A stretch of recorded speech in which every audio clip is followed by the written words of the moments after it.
Recent decades have seen the rise of populist nationalism and the rejection of internationalism around the world.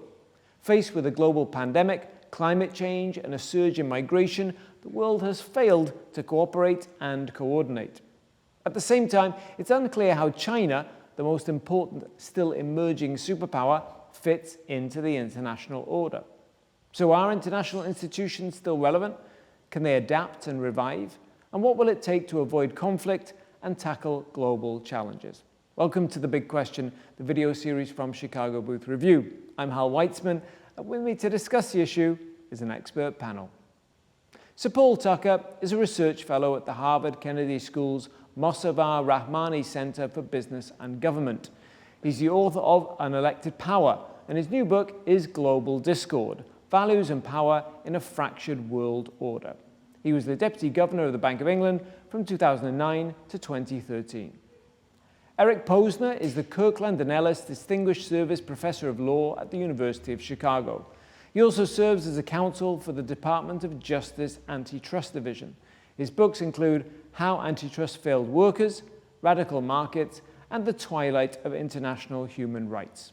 And Anusha Chari is a professor of economics and finance at the University of North Carolina at Chapel Hill.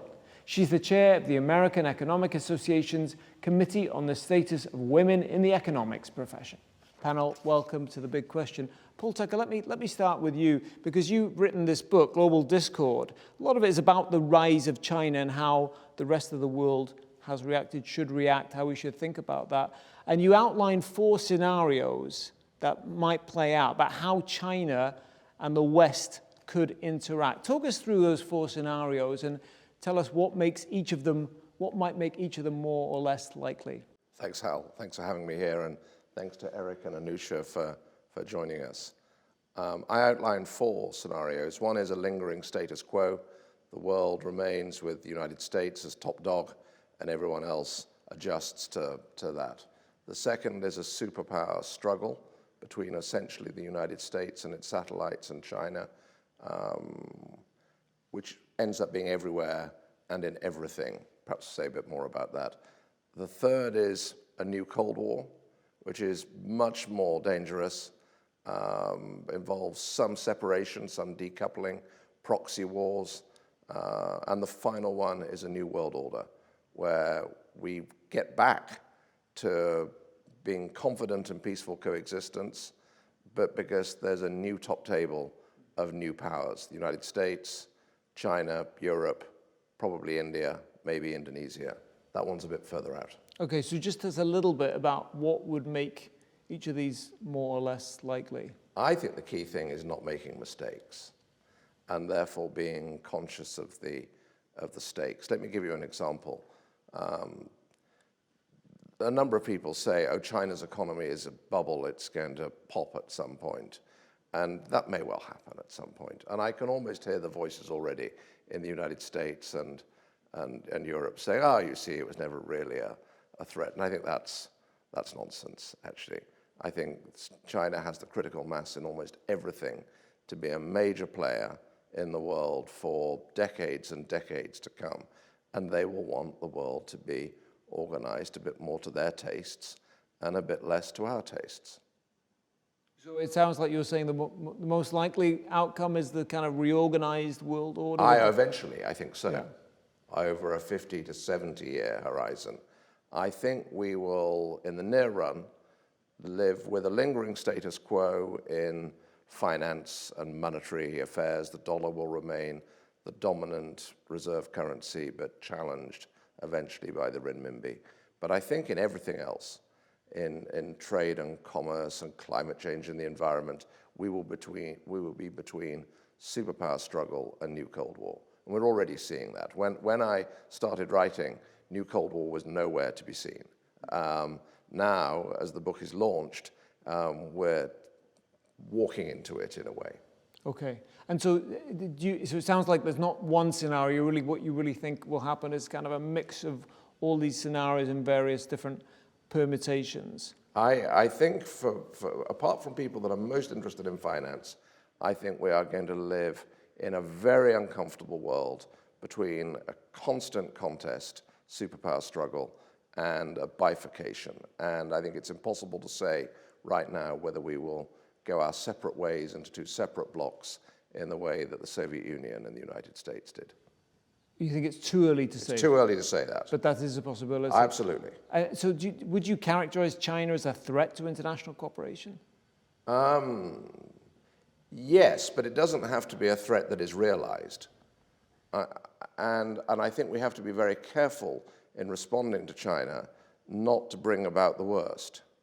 This is going to be immensely delicate. So I thought it was good that President Biden and leader Xi met recently in the margins of the G20, and that kind of cooled the temperature a bit, but I don't think it will remain cool. I think it will swing between cool and hot, or fairly hot, for years and years to come. Eric Posner, let me bring you in. What's your view on China and its implications for international order? I think Paul is right. I guess I'm inclined to think something like a superpower struggle.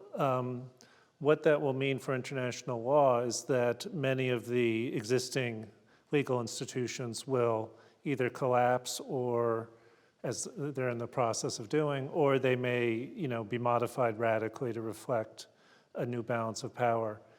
I think a lot of these institutions simply reflect American superpower status in the 1990s especially. And as the US declines relative to China, these institutions will have to change. And whether that involves serious violent conflict or not, that's impossible to predict. It depends a lot on whether people make mistakes or not. Anusha, Chari, let me bring you in. I mean, the international order is changing with the rise of powers, emerging powers like China, but also like other powers such as India. How is that going to remake international relations? So I'll answer that in a second, but I do have a question for Paul in terms of what the implications are for this superpower struggle scenario, in the sense that in light of the recent sanctions and sort of the ban on chips and chip-making technology, and the fact that the US is likely, through these actions, to be in the forefront of AI in terms of military software, and potentially setting China back 10 years or more. And also in light of the fact that someone told me this recently, that till 10 years ago, China couldn't produce ballpoint pens without the precision required to produce a ballpoint pen without technology. The tips came from Germany and the US and Japan, I think. So in light of that, in light of sort of military power with, say, the javelins or just even automobiles, if the US is able to take measures to sort of, measurably impede China's innovative progress, where would that leave us? So that's sort of a question I have in my mind. Okay, so I'll let you, Paul Turk, I'll let you answer that quickly before we turn to the other question. I think big picture, what it does is it leaves more time for other countries to catch up, more time for India and Indonesia to become powers. And I think the answer to your question is not, oh, well, then it will all be okay. United States dominance will be affirmed. China will be set back.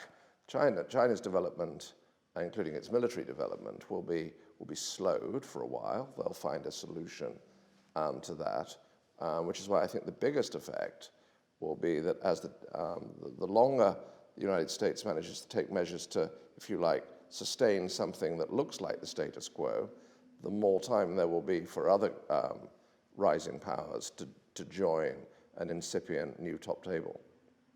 Which is why I think, and one way of illustrating this, for me, the most important thing that happened for history in 2020 was not, believe it or not, COVID, even though I had COVID pretty badly, and some people, tragically, many people died from COVID. But I think for history, the most important thing were the border skirmishes between China and India, when Chinese troops went into India, And afterwards, India was willing to revive the Pacific Quad, which had kind of fallen into abeyance. And I think we historians could easily look back at that and say, wow, that was not a complete turning point, but a very important moment in the early 21st century. And that would count, in my view, as a mistake. I think that was a mistake by China. Okay, so Anusha, Chari, let me come back to you with this question about other powers as well as China. Let's broaden it out a little bit. Because Paul Tucker talks about this top table changing. Who else is at that top table or should be there, and how will that change the international order?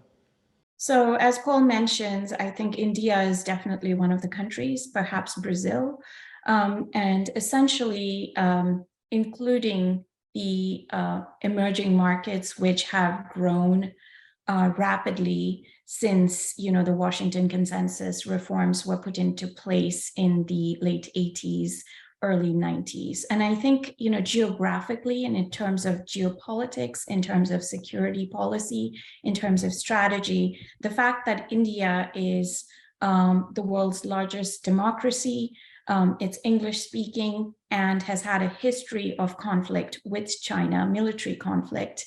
And as Paul mentioned, the border skirmishes, etc. I think an alliance with India as a counterpoint to China is definitely in the cards, with one caveat, which is that India is oil dependent and, came out quite, sort of in a hands-off way, saying that the Russia-Ukraine war was a European war and India was going to stay out of it and stay non-aligned.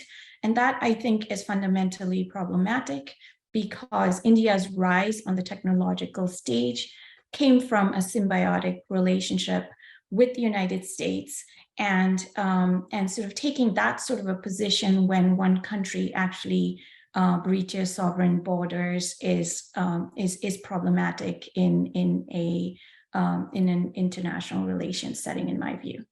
I want to turn to Eric Posner. I want to turn to you because this question, we're talking about the top table and who's at the table. Do we need a table at all? I mean, do we need international law? Do we need multilateral institutions? Do they do anything other than serve as, vehicles for countries to advance their own self-interest?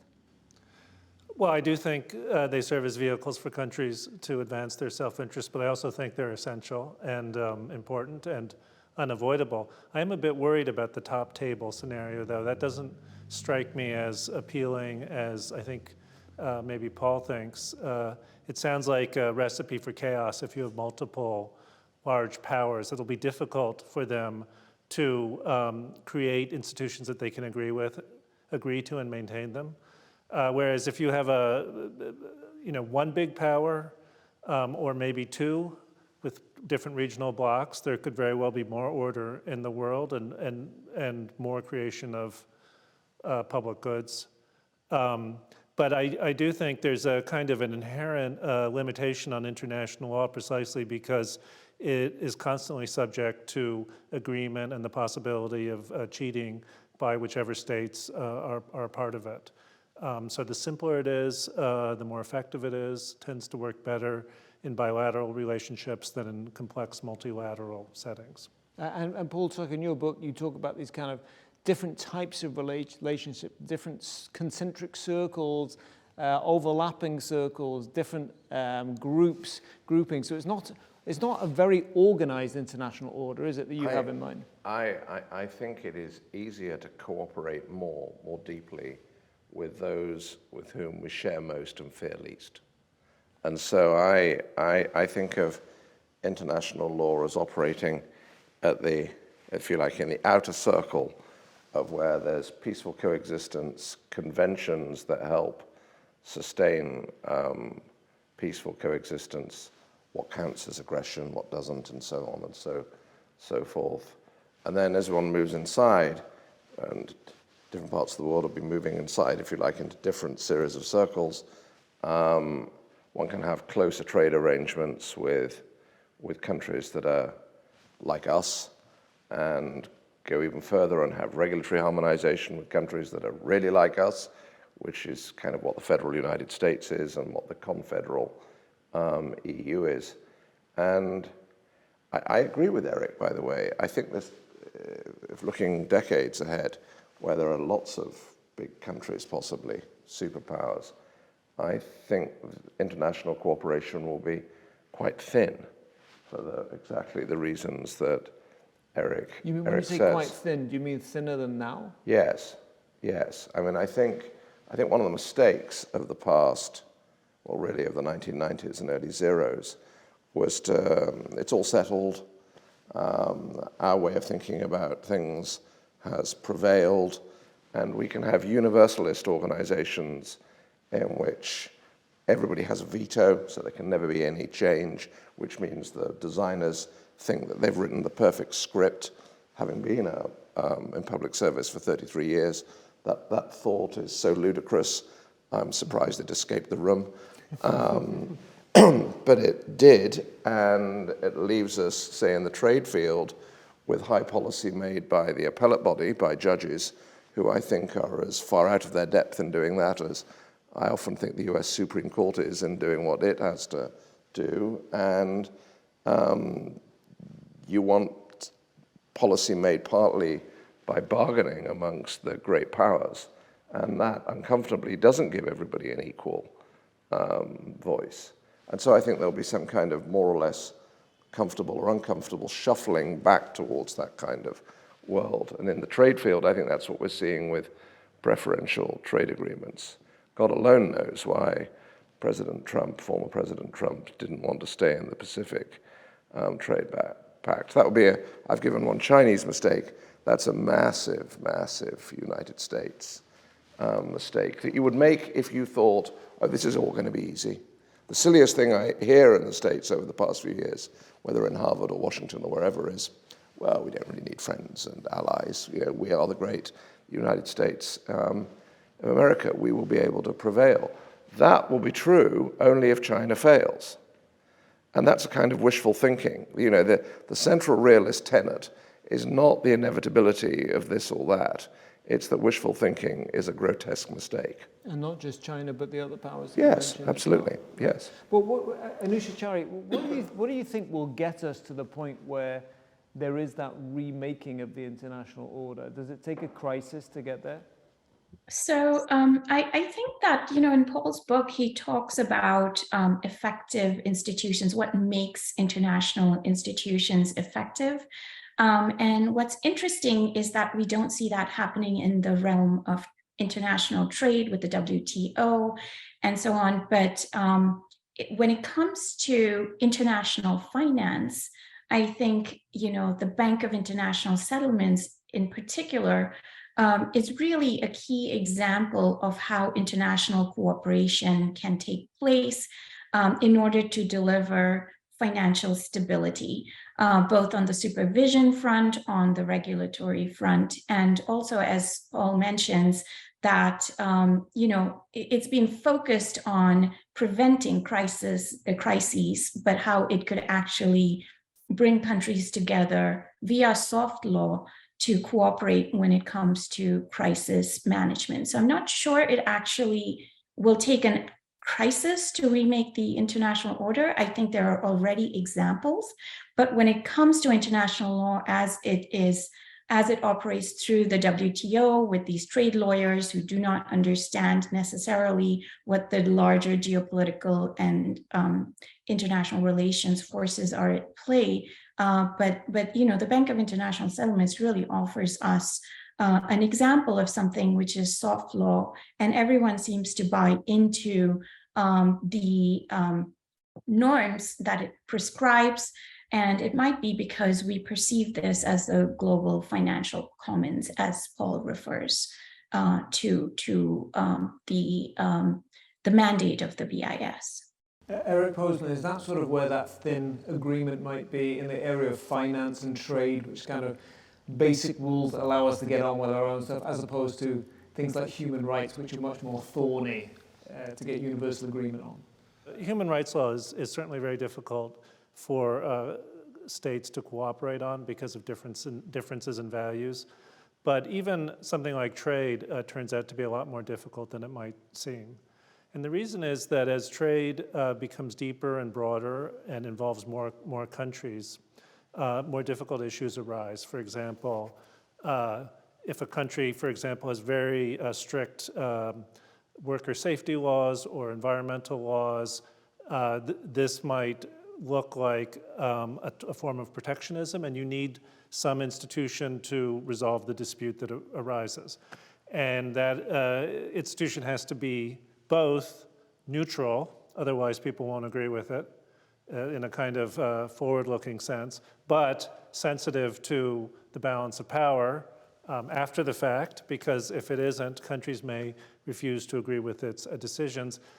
Even the most sophisticated judges or lawyers are not going to be able to walk that tightrope. And so there's this kind of natural tendency for forms of international cooperation to become deeper and then more institutionalized and more legalized. But then inevitably, because the world is a place where states are independent and have different values and interests, they become unworkable. And I think we've seen that with the WTO in recent years and all kinds of other international institutions as well. Paul Tucker, what do you think are the most successful multilateral institutions right now?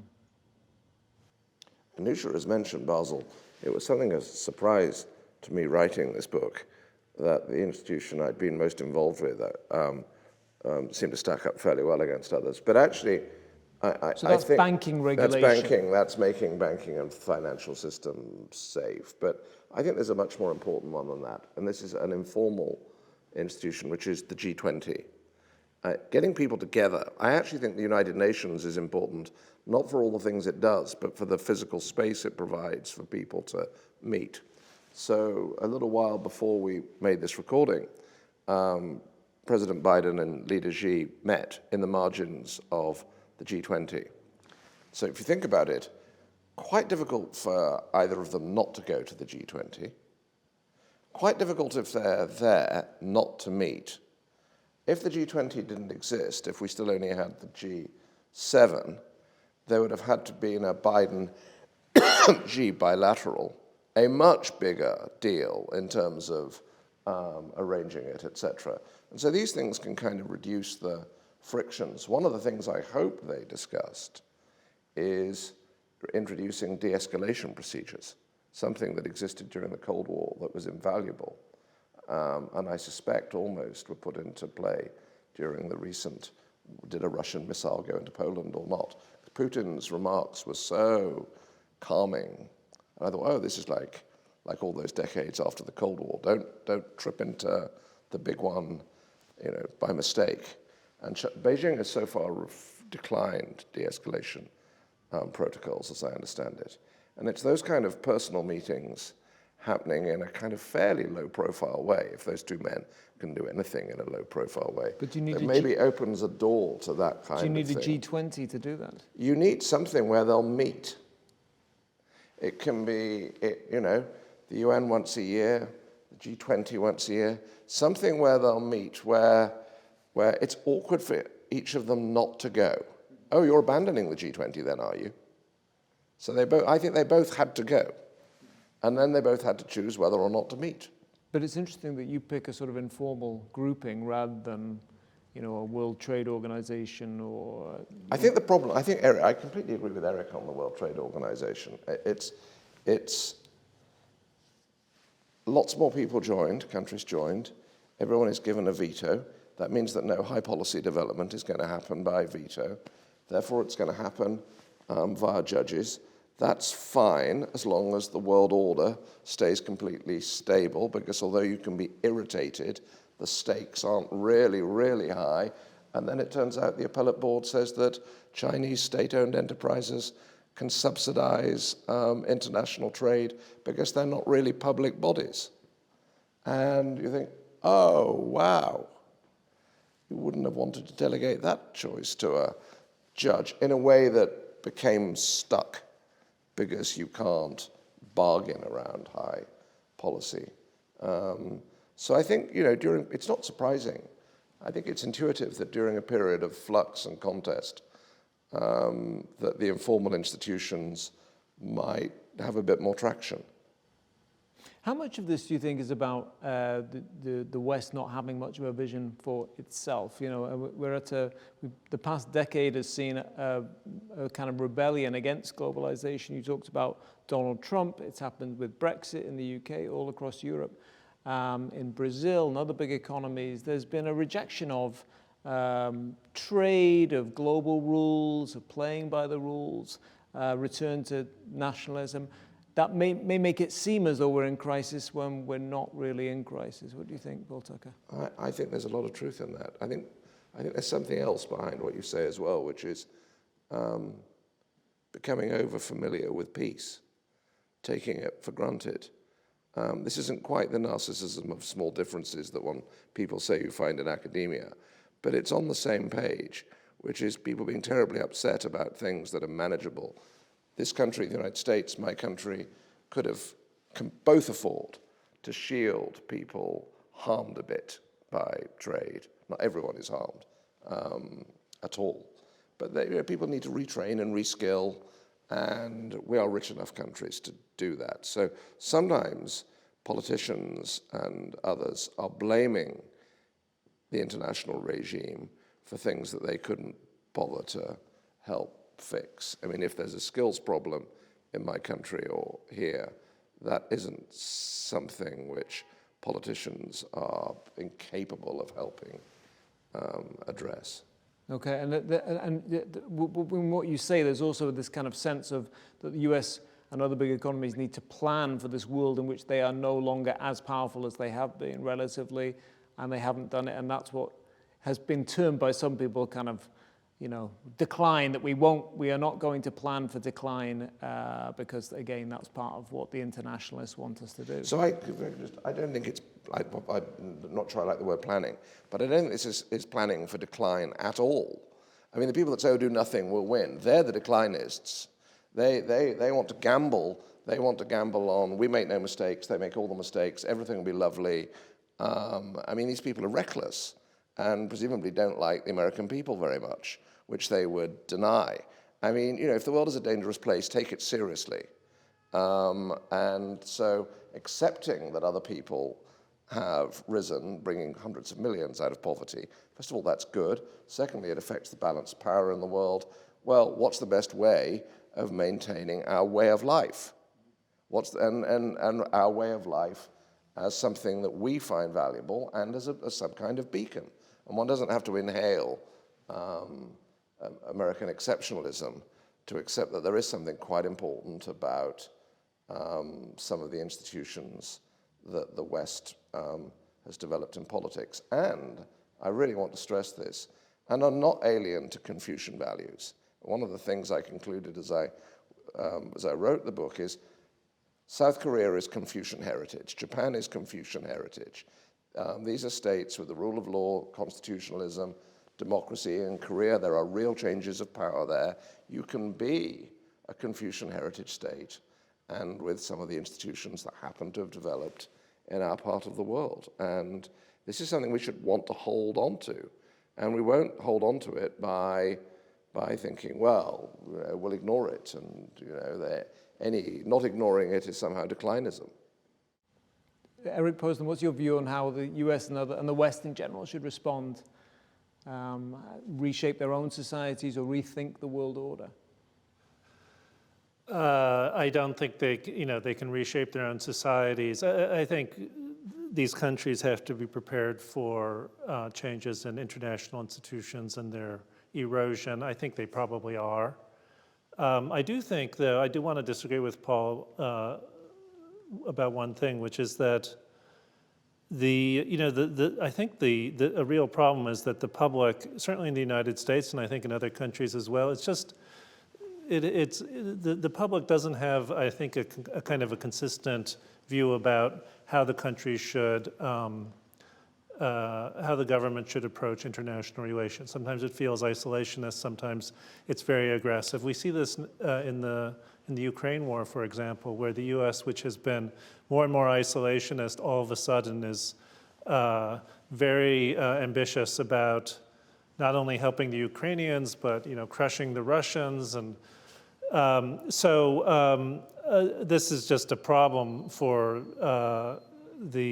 for political leaders to manage. I don't think there's really a system. I would want to avoid that word. I think it's kind of ad hoc agreements and tactical responses to whatever is happening in other countries. And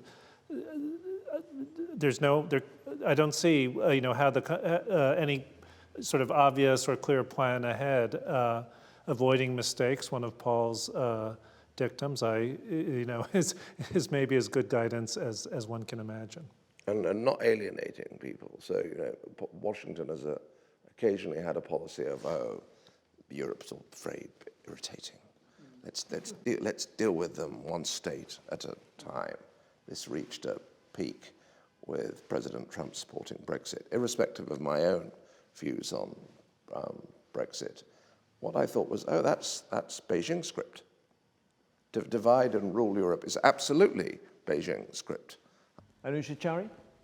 So I have a question for both Eric and Paul, which is that, Paul talks about in his book about this, in order for international regime, the international regime or international institutions to work and to be effective, they have to be both values and incentive compatible.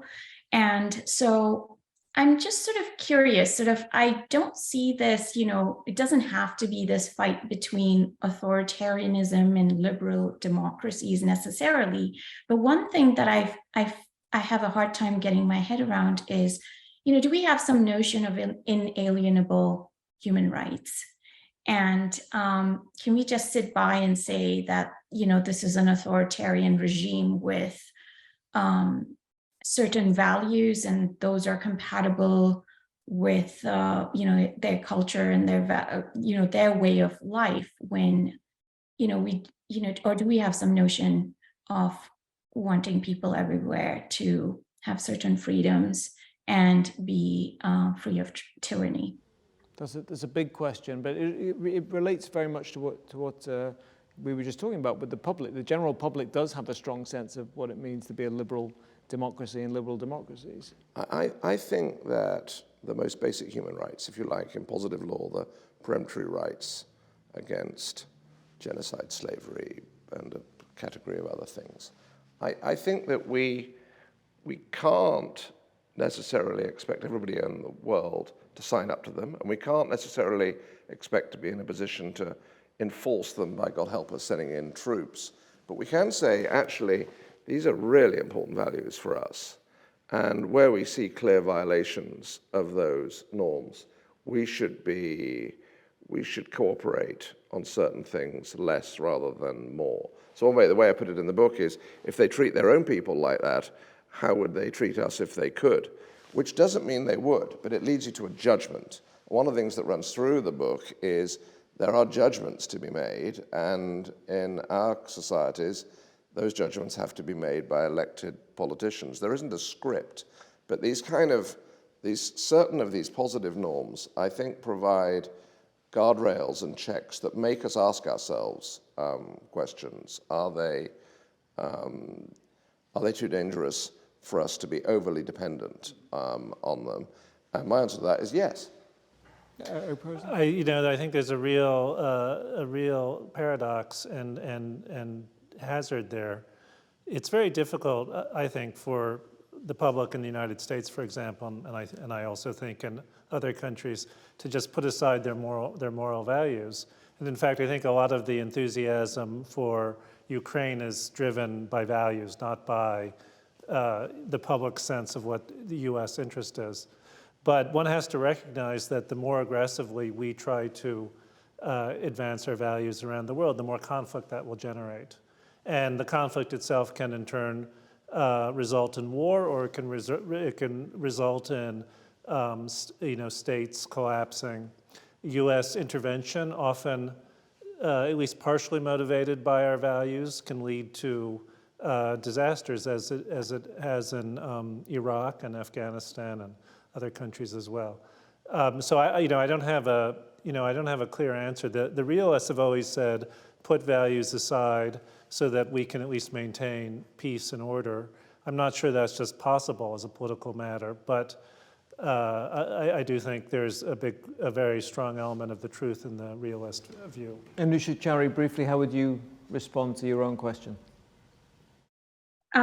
I would think that it's very hard. I mean, I sort of think that those core values are important, and I hear what Eric is saying about the realist point of view and just sort of thinking about interests rather than values. My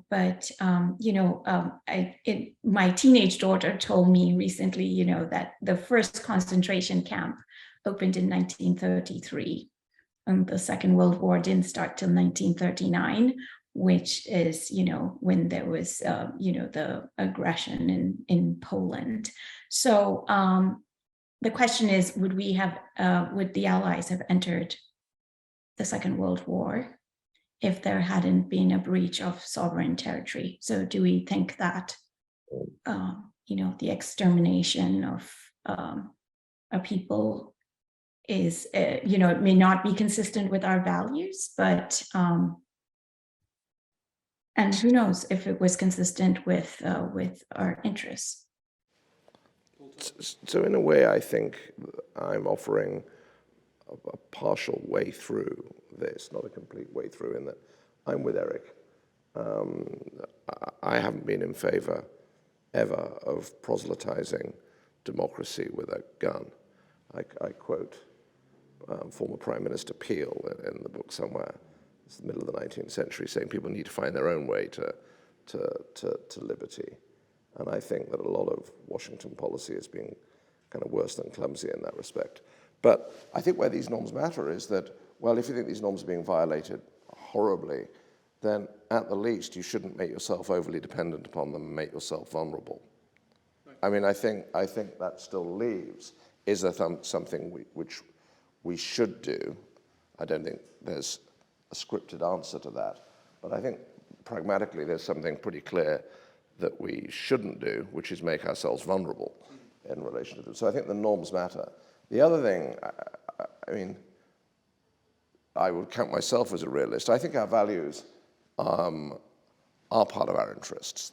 The deep values that animate most basic political institutions, if we want to survive as states, this is why we want to survive.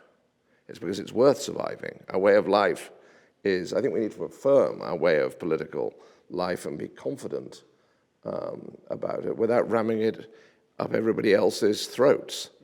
And actually, this comes back to, I was going to say it's a long game. It's not a game, but it's a long, history is long. Mm-hmm. Absolutely. So unfortunately, we're going to have to wrap it up, but I wanted to ask each of you to make it very practical. One thing you would do, since we all agree that multilateral institutions are important, what's one thing we would do to strengthen them? Paul Tucker? Keep on going to the G20 as long as you keep can. Participating. Don't turn your back on it until it becomes impossible. Okay, thank you. And be prepared for sacrifice. So let me elaborate on that. The head of the IMF recently said, this decoupling, it's going to cost us $1.5 trillion of global GDP. Sounds like an enormous number. It's about 1% or so, or maybe 1.5% of global GDP, so maybe 6 months, a bit more of annual GDP. That'd be worth paying if it increased the prospects of peace by so many percent. Not many, actually. I mean, she said it because she thinks it's a big number. Actually, it's a small number. It sounds big. Eric? I guess I'm going to resist the premise of your question. I'm not sure that the mere goal of strengthening international institutions is one that should be pursued. Some of these institutions make more sense than others.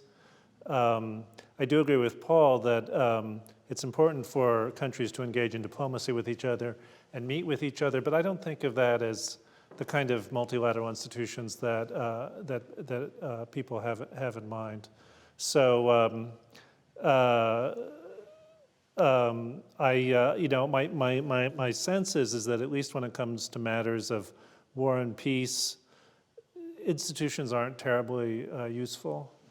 Diplomacy and threats and promises are more useful. My turn to agree with Eric briefly. Aren't we lucky we didn't get rid of NATO? Aren't we just lucky? Because the people that wanted to get rid of NATO were fantastically over-optimistic. Okay, and Anusha, Chari? So I would think giving developing countries more of a voice at whatever table it is, so that international policy making doesn't come off as just something that's being dictated to developing countries by developed countries.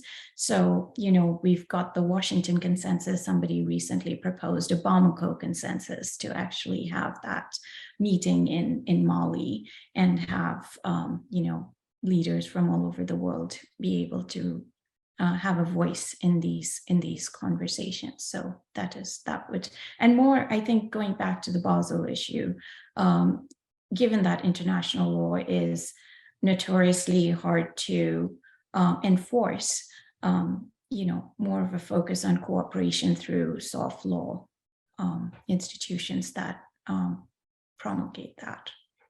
Okay, well, thank you very much. Unfortunately, our time here is up. My thanks to our panel, Paul Tucker, Eric Posner, and Anusha Chari. For more research, analysis, and commentary, visit us online at chicagobooth.edu/review. And join us again next time for another Big Question. Goodbye.